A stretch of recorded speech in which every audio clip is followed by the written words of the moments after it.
Bonjour et bienvenue dans Écolo ou pas, le podcast où on dépoussière les sujets environnementaux tout en essayant de rester positif et optimiste.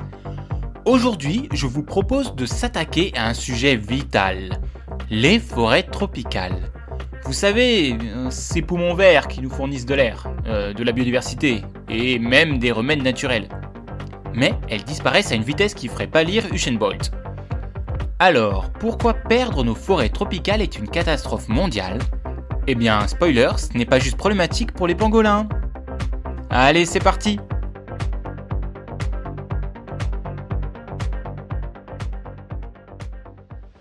Alors, comme la plupart des débuts des épisodes que je vous propose, je pense qu'il est important de savoir d'où l'on part pour avoir une idée de là où on va.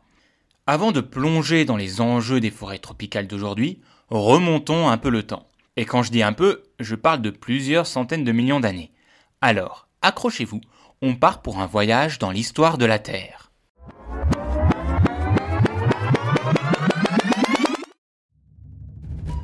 Les forêts tropicales sont parmi les plus anciens écosystèmes de la planète. Leur origine remonte à la période du Carbonifère, il y a environ 300 à 350 millions d'années. À cette époque, imaginez une terre chaude et humide, sans mammifères ni dinosaures, mais remplie de fougères géantes et d'arbres étranges ressemblant à des piliers verts.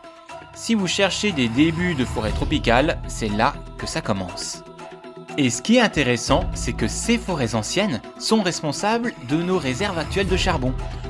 En gros, si vous avez déjà grillé une saucisse sur un barbecue au charbon, vous pouvez remercier, ou blâmer, ça je vous laisse le choix de décider, ces premières forêts tropicales.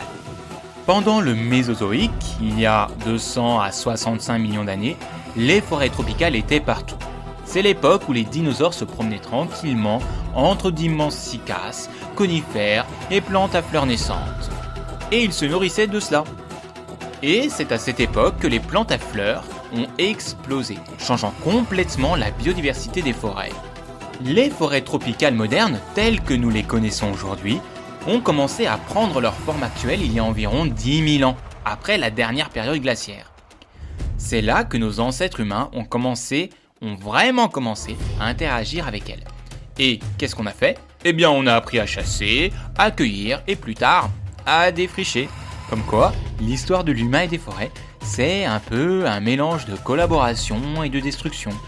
Un peu comme un mauvais couple. Les civilisations anciennes, comme les Mayas ou les peuples amazoniens, ont utilisé les forêts tropicales pour construire leurs villes, cultiver et même développer des systèmes complexes d'irrigation. Mais spoiler alerte, trop les exploiter, ça ne finit pas bien. Les Mayas, par exemple, ont dû faire face à des effondrements environnementaux. On est d'accord, ce n'est pas la seule cause de la disparition de leur civilisation, l'arrivée des Européens a grandement joué, mais cela a contribué à la disparition de leur civilisation. Aujourd'hui, les forêts tropicales couvrent encore environ 7% de la surface terrestre, mais elles abritent plus de la moitié de la biodiversité mondiale. C'est énorme. Elles sont principalement réparties en 3 grandes régions. Il y a d'abord l'Amazonie, la plus grande forêt tropicale, souvent appelée le poumon de la planète. Les forêts d'Afrique, ensuite, avec le bassin du Congo comme pièce maîtresse. Et puis, les forêts d'Asie du Sud-Est, comme celles de Bornéo ou de Sumatra, riches en orang-outans, tigres et autres espèces emblématiques. En résumé, ces forêts sont des vestiges vivants d'un monde ancien. Mais leur survie dépend maintenant de ce qu'on fait aujourd'hui. Oui, nous avons hérité de millions d'années de biodiversité, et on a réussi à tout fragiliser en quelques siècles.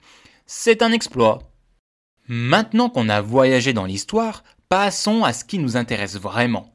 Pourquoi ces forêts sont-elles si vitales pour nous aujourd'hui ? Eh bien, on va voir cela.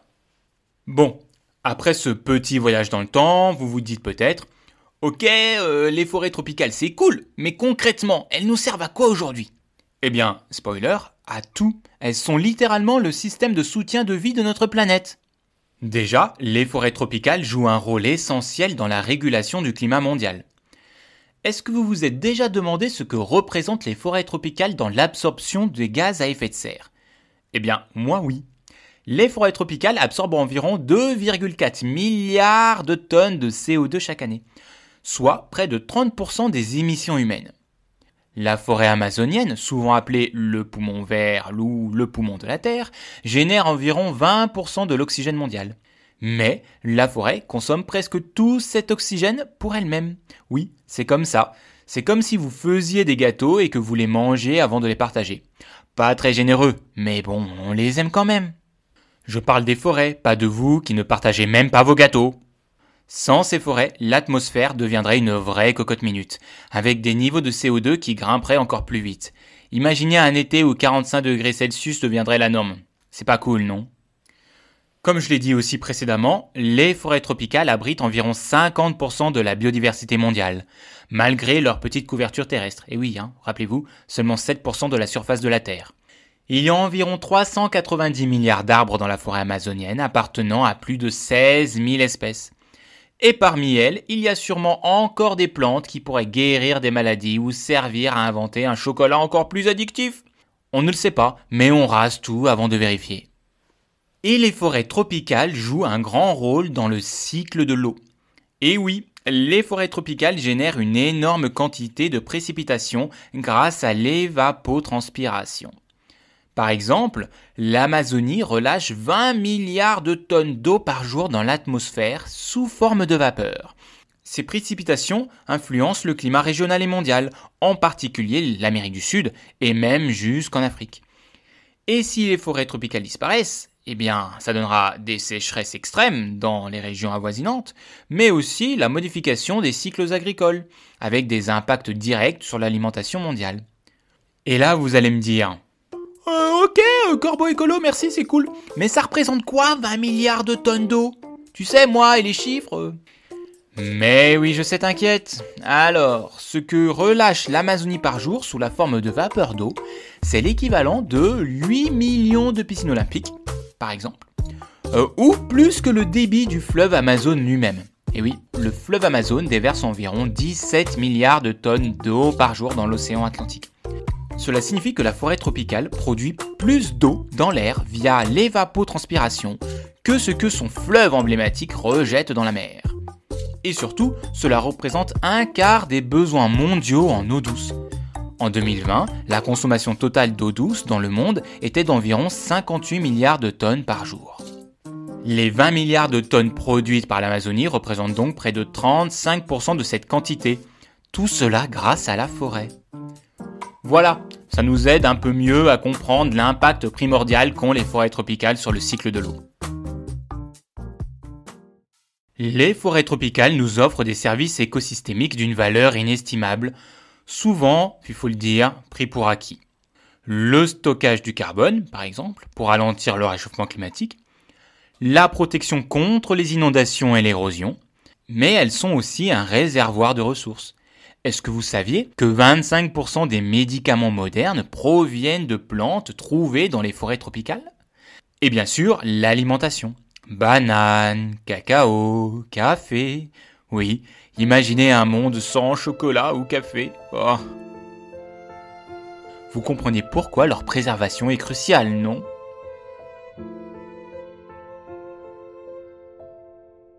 Et puis il y a aussi tout le plan caché de l'économie. Environ 1,6 milliard de personnes dépendent des forêts pour leur subsistance, directement ou indirectement, soit environ 20% de la population mondiale, soit une personne sur 5. Le tourisme éco-responsable aussi. Ces forêts génèrent des revenus significatifs pour certains pays grâce au tourisme. Et puis, on ne peut pas négliger le rôle culturel et spirituel de ces forêts. Pour de nombreuses communautés autochtones, ces forêts ne sont pas qu'une ressource. Elles sont un foyer, une école, un lieu de culte. Par exemple, les Yanomami d'Amazonie voient la forêt comme une entité vivante qui mérite le respect. Malheureusement, ces peuples, qui sont souvent les plus grands protecteurs des forêts, sont aussi les premières victimes de leur destruction. Pour bien comprendre tout ce qu'on vient de voir, la biodiversité, le cycle de l'eau, les cadeaux gratuits, le rôle culturel et spirituel, je vous propose de prendre un exemple concret, fascinant, mais aussi un peu tragique, Madagascar. Je souhaite prendre cet exemple parce que je suis métisse. Je suis né en France, mais la moitié de ma famille vient de Madagascar. Et je trouve que parler de cette île, qu'on surnomme aussi le 8e continent, illustre à elle seule tout ce que les forêts tropicales peuvent apporter, mais aussi du coup tout ce que l'on risque de perdre. Madagascar, c'est l'un des plus grands trésors de biodiversité au monde. 80% des espèces qu'on y trouve sont endémiques, ça veut dire qu'elles n'existent nulle part ailleurs sur Terre. Les lémuriens, par exemple, symbole de l'île, il en existe environ 110 espèces et sous-espèces, mais aujourd'hui, 98% sont menacés d'extinction selon l'UICN. Les forêts tropicales malgaches abritent aussi des plantes médicinales uniques, des caméléons multicolores et même des grenouilles fluorescentes. Non, je vous jure, c'est pas une blague. Chaque arbre qui tombe, c'est une maison qui disparaît pour des milliers d'espèces. En ce qui concerne le cycle de l'eau, les forêts tropicales malgaches sont un pilier du cycle local. Elles régulent les pluies et préservent les sols. Quand elles disparaissent, la pluie s'abat directement sur des terres fragilisées et ça provoque des phénomènes d'érosion qui peuvent être catastrophiques. Et devinez quoi ? Madagascar a perdu environ 90% de ses forêts originelles depuis son peuplement humain il y a à peu près 1200 ans. C'est pas si vieux. Résultat, des forêts dénudées, des rivières qui s'assèchent et une agriculture de plus en plus difficile. Les forêts malgaches offrent des ressources précieuses, des fruits, des noix, du bois, des plantes médicinales. Mais voilà, avec la déforestation massive pour l'agriculture sur brûlis et l'exploitation illégale de bois précieux comme le bois de rose, on épuise ces ressources à vitesse grand V. Aujourd'hui, il reste environ 8 millions d'hectares de forêt à Madagascar et chaque année, 200 000 hectares supplémentaires disparaissent. C'est comme si on brûlait un stade de foot de forêt toutes les 5 minutes. Enfin, n'oublions pas que pour de nombreuses communautés malgaches, les forêts sont bien plus que des ressources. Elles sont sacrées. Les arbres abritent les esprits des ancêtres. Les lémuriens sont parfois vus comme des messagers divins. En détruisant ces forêts, on détruit aussi une partie de l'identité culturelle de tout un peuple. Alors voilà, je trouvais l'exemple de Madagascar très intéressant. Ce joyau de biodiversité et de richesse naturelle est en train de perdre ses forêts à une vitesse alarmante. C'est un résumé parfait des enjeux planétaires liés aux forêts tropicales. On parle d'écosystèmes qui sont irremplaçables, de services gratuits qu'on prend pour acquis et d'un patrimoine culturel qu'on sacrifie au profit d'une exploitation à court terme. Si on veut éviter que d'autres endroits suivent le même chemin, il est temps de protéger ce qu'il reste avant qu'il ne soit trop tard. Bon, maintenant qu'on a vu tout ce que ces forêts tropicales font pour nous, il est temps d'aborder le sujet qui fâche. Que se passe-t-il si on continue à les perdre ? Spoiler, ça sent pas bon. Bon, quand on parle des forêts tropicales, on imagine souvent des aventuriers, des animaux incroyables et des moustiques géants, qui auraient pu être les méchants dans Jurassic Park. Mais perdre ces forêts, c'est bien plus dramatique que juste moins de moustiques pour gâcher nos vacances. Accrochez-vous, voici pourquoi la disparition des forêts tropicales est une vraie catastrophe pour nous tous. En fait, c'est très simple, je vais reprendre tous les points qu'on a vus précédemment. Imaginez que la forêt tropicale est comme une énorme climatisation naturelle.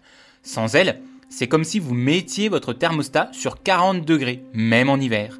Les forêts tropicales absorbent environ 2,4 milliards de tonnes de CO2 par an. Soit près de 20% des émissions mondiales de carbone. Sans elles, le réchauffement climatique s'accélère drastiquement. Les forêts tropicales agissent aussi comme des brumisateurs magiques.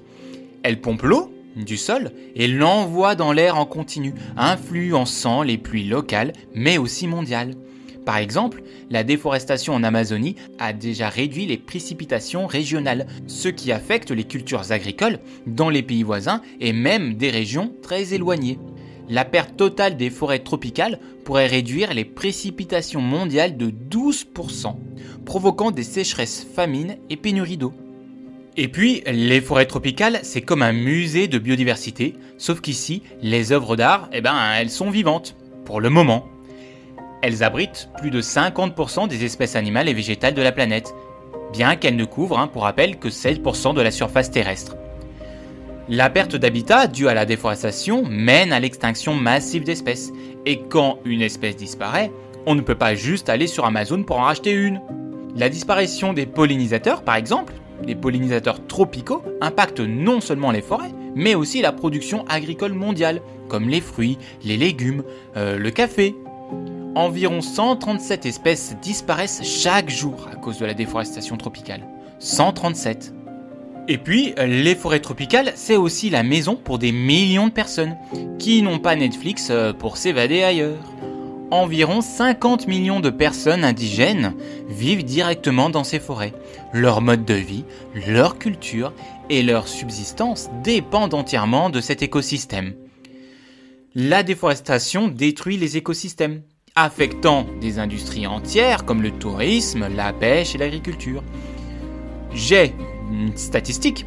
Les forêts tropicales représentent une valeur économique qui est estimée à plus de 150 trillions de dollars si elles sont préservées. Sans forêt, les sécheresses et les catastrophes naturelles deviennent plus fréquentes, forçant des millions de personnes à migrer. Par exemple, une étude de l'ONU estime que la perte des forêts pourrait contribuer à créer jusqu'à 200 millions de réfugiés climatiques d'ici 2050. Et puis, moins de forêts, plus de chances de voir des maladies, comme le Covid, sortir de la jungle pour venir frapper à notre porte. La destruction des habitats rapproche les animaux sauvages des humains, augmentant les risques de propagation de virus. Perdre une forêt tropicale, c'est comme jeter à la poubelle une pharmacie entière sans jamais en lire les notices. Environ 25% des médicaments modernes proviennent directement ou indirectement de plantes tropicales. La perte de la biodiversité compromet donc la découverte de traitements pour des maladies graves. Une fois que 20 à 25% de la forêt amazonienne est détruite, elle risque de basculer en savane sèche. On a déjà perdu 17% de l'Amazonie. Donc on est très proche des 20 à 25%. En gros, c'est comme un gâteau au chocolat qu'on a trop cuit. Une fois que c'est brûlé, tout le gâteau est foutu. Perdre les forêts tropicales, c'est perdre bien plus que des arbres, comme on vient de le voir. C'est perdre notre climatisation, nos pluies, nos remèdes et même notre équilibre mondial. Mais tout n'est pas perdu si on agit maintenant. Alors protégeons ces forêts, car la meilleure solution pour respirer demain, c'est de sauver les poumons de notre planète aujourd'hui. Même à notre échelle, nous avons le pouvoir d'agir pour protéger les forêts tropicales. Par exemple, vous pouvez acheter du bois et du papier certifiés FSC ou PEFC. Ces labels garantissent une gestion durable des forêts. Évitez les produits contenant de l'huile de palme non durable, parce que oui, l'huile de palme est une des principales causes de déforestation en Asie du Sud-Est. Si vous ne pouvez pas l'éviter, choisissez des marques qui utilisent de l'huile de palme certifiée RSPO. Vous pouvez aussi réduire votre consommation de viande, parce que la déforestation en Amazonie est en grande partie causée par l'élevage bovin et la culture de soja, principalement utilisée pour nourrir les animaux. Donc réduisez votre consommation de viande ou essayez de trouver des alternatives végétariennes. Vous pouvez aussi imprimer moins, utiliser le numérique pour remplacer par exemple les documents papier, et recycler. Acheter des produits issus du commerce équitable, comme le cacao, le café, les épices. Ces produits rémunèrent mieux les agriculteurs, leur permettant ainsi de préserver les forêts au lieu de les détruire. Soutenez des ONG qui travaillent avec des populations locales pour des pratiques agricoles durables. Informez-vous aussi sur les causes et conséquences de la déforestation et partagez vos connaissances avec votre entourage. Partagez-leur par exemple cet épisode. Utilisez les réseaux sociaux pour soutenir des campagnes de sensibilisation et partager des informations fiables. Merci d'avoir écouté cet épisode d'Écolo ou pas. N'hésitez pas à partager et à noter aussi. Mettez une note sur la plateforme où vous écoutez cet épisode, surtout si vous appréciez. Et dites-moi en commentaire ce que vous pensez des forêts tropicales et de leur avenir. Sur ce, je vous dis à vos gourdes et vélos et à la semaine prochaine pour un nouvel épisode. D'ici là, respirez bien pendant qu'on a encore de l'air frais. Et aussi, comme le dernier épisode, je vous propose qu'on se quitte en musique. Allez, salut!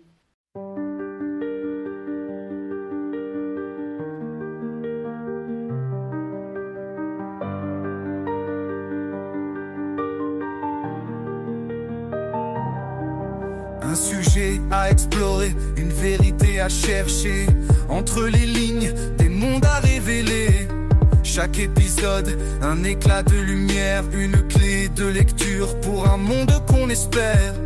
Climat, espoir, lutte et impact. On plonge dans le réel, on explore les actes. Un futur incertain, mais des pistes tracées. Chaque histoire qu'on creuse mérite d'être pensée. On vous donne rendez-vous pour un autre voyage. Un sujet qui transporte, qui éclaire les orages. Merci d'écouter, de marcher à nos côtés. Chaque épisode est un pas vers la clarté. Un sujet, une histoire, un éclat d'espoir. On décrypte, on explore pour mieux entrevoir. Chaque épisode, un souffle dans la nuit, des réponses qui brillent pour éclairer la vie.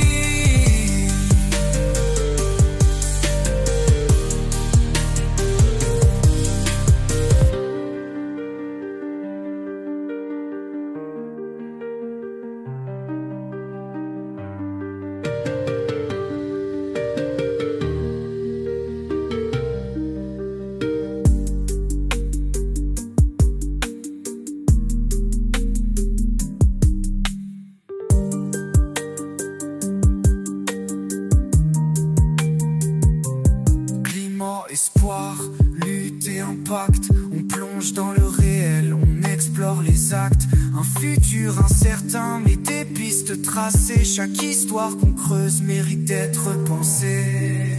On vous donne rendez-vous pour un autre voyage. Un sujet qui transporte, qui éclaire les orages. Merci d'écouter, de marcher à nos côtés. Chaque épisode est un pas vers la clarté. Un sujet, une histoire, un éclat d'espoir. On décrypte, on explore pour mieux entrevoir. Chaque épisode, un souffle dans la nuit, des réponses qui brillent pour éclairer la vie.